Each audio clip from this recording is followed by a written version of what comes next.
Hi everyone, I'm doing my John Maxwell for today, and the theme for today is coming together as a team. The scripture is from Acts 18:24, 26 to 27. Apollos, a native of Alexandria, came to Ephesus. He began to speak boldly in the synagogue.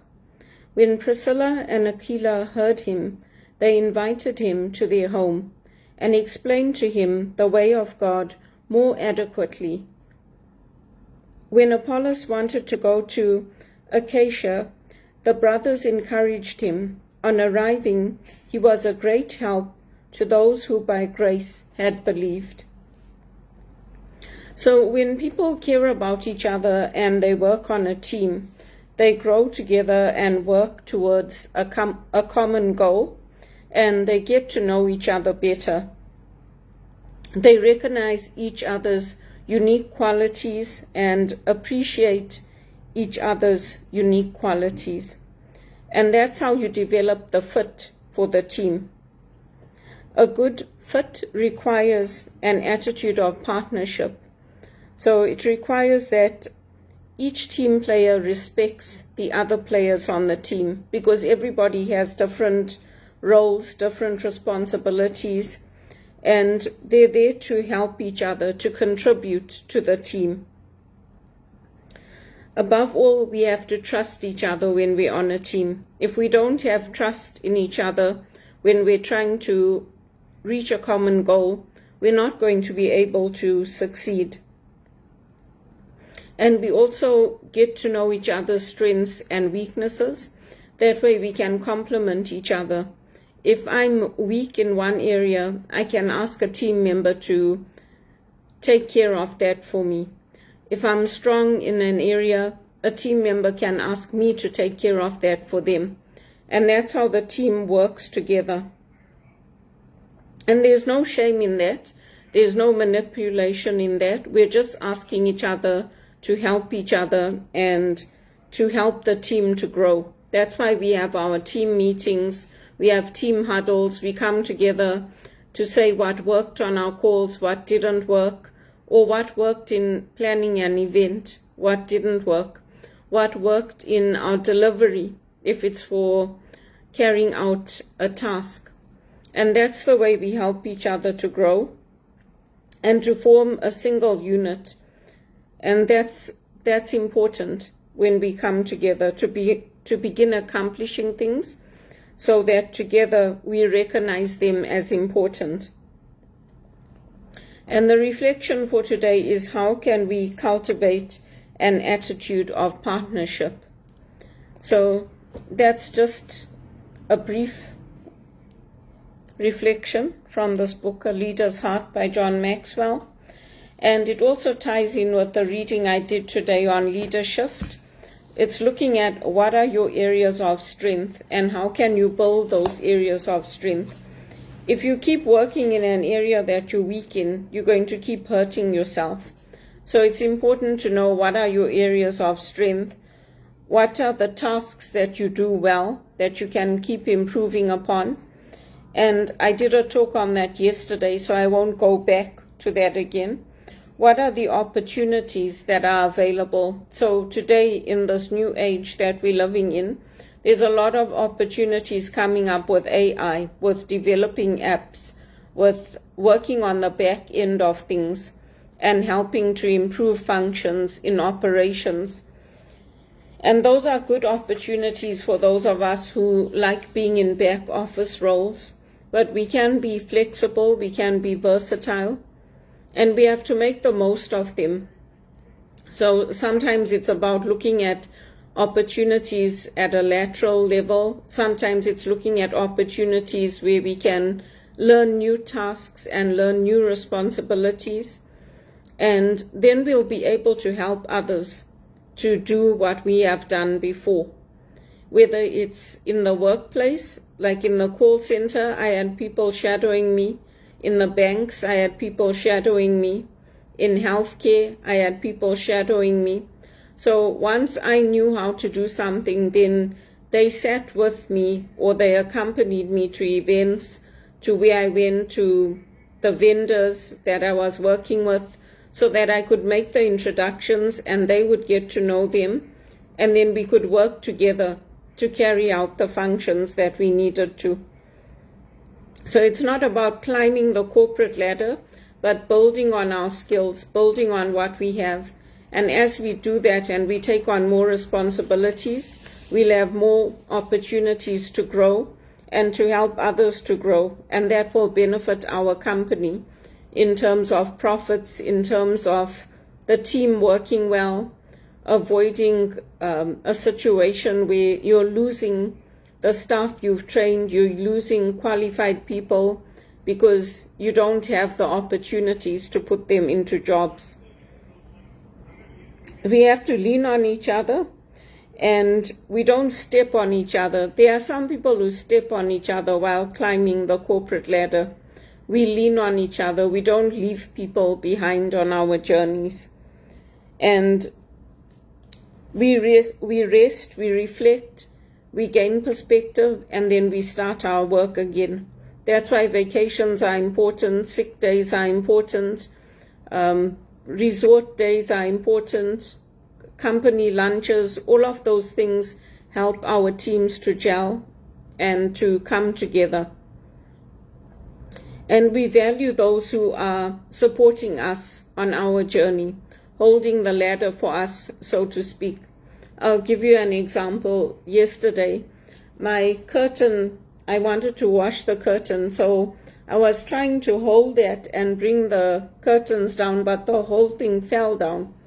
So I washed the curtains, but then I needed help to put it back up, and my landlord was not available. He was out. So I put up a message and I asked if there's anyone that can help me.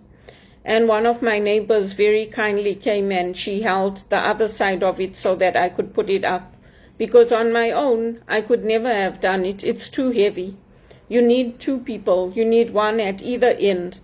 So something that sounds so simple is not simple when you're one person on your own trying to do it.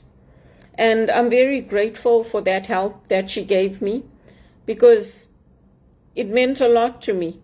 And obviously I do have to wash the curtains. I do have to make sure my environment is clean. Sometimes I have meetings here, business meetings in my home. Other times I have Skype calls or Zoom calls with my leadership team. So I like to make sure that I am very, very clean, and I like to make sure that my place is very clean. So that's just an example. And also we have to know our temperaments. So for me, I don't mind being on my own. I don't mind going for walks on my own. I don't mind taking up embroidery or going swimming or doing things on my own. I enjoy people's company, but once they move on, then I let them move on. I don't hound them. I don't harass them. I don't keep going after them. And it's important to know that what type of people we are. I'm somebody who likes to oversee things, who likes to have control of my work. And so it's important to know that. I like to keep learning, keep growing. Some people don't enjoy it. They're just happy to be where they are and do what they're doing. And that's fine too. We are all different. So it's important to know your strengths and your weaknesses. And for me, I can't handle too much pressure like the call center work anymore. I need to be in something that's going to be more suited to my temperament, and where I can still be helping people, but not jeopardizing my health, because that's only going to lead to me being in hospital, being on medications, and it's going to have adverse effects on me. And I don't need that, and the community doesn't need that.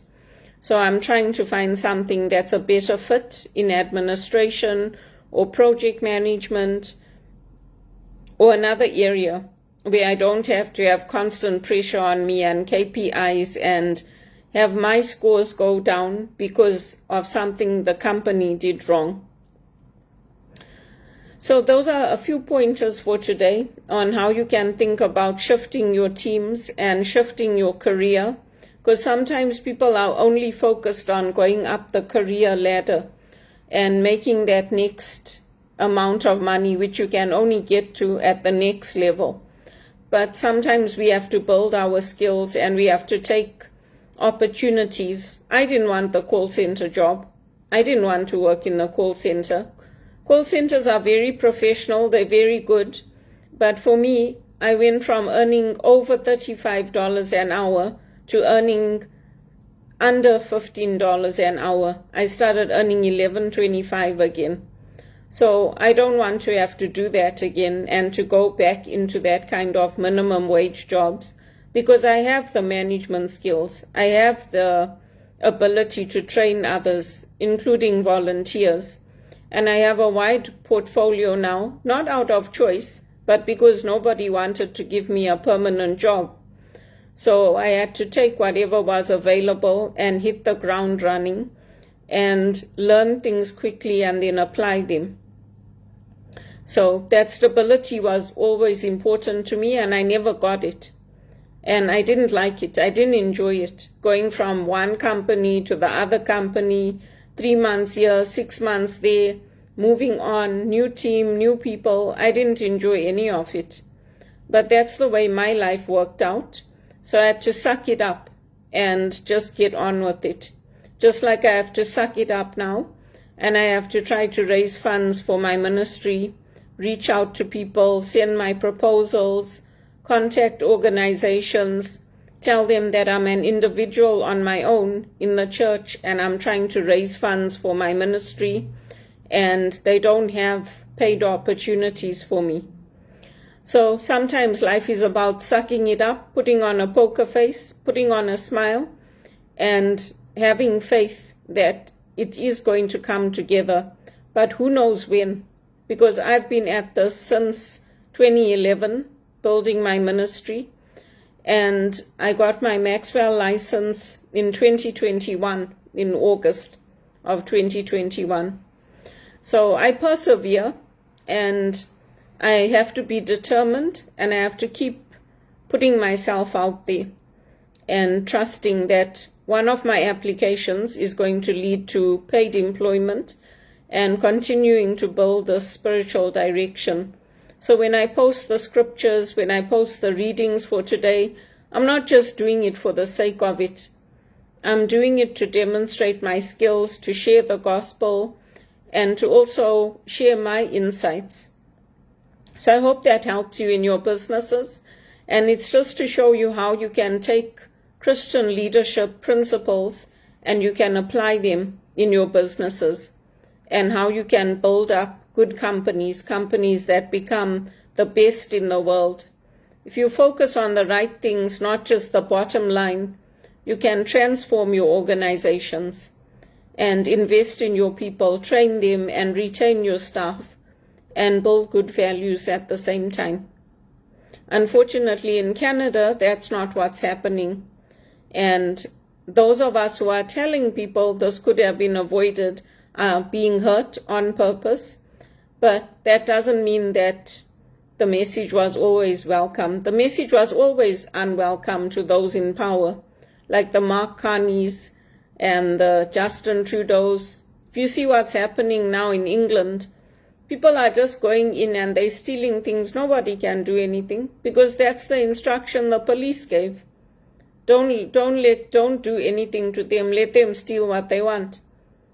So you have to stand back and then let them take, and then all our hard work, what happens to that? It's come to a stage where people are even ordering their groceries from home and they're like, I'm not going to the store. Let them deliver it and I'll just pay for it. So you have to think about what kind of culture you're creating in your teams, in your communities, and those of us who are pushing back will continue to push back, and then eventually the police will say, oh yeah, you know what, they were right. But by then the damage is done. People have lost possessions, people have lost cars. You can see that, okay, that stolen car is there in that container, it's leaving now, and the police can't do anything because they need the right paperwork. That's what's happening in Canada. So you have to choose either to use your voice and speak up and to tell the MPs and the government what you want, or just keep quiet and just say, oh, somebody else can do it. Because those of us who have been doing it and who are courageous, we're not getting the support we need, we're not getting the good paid jobs, we're not getting the financial supports, and it's about time things changed, because we don't deserve to have our lives going into poverty, including me. So use the tips and tricks, use what I've shared with you on your teams, and see if it works. I'm sure it will.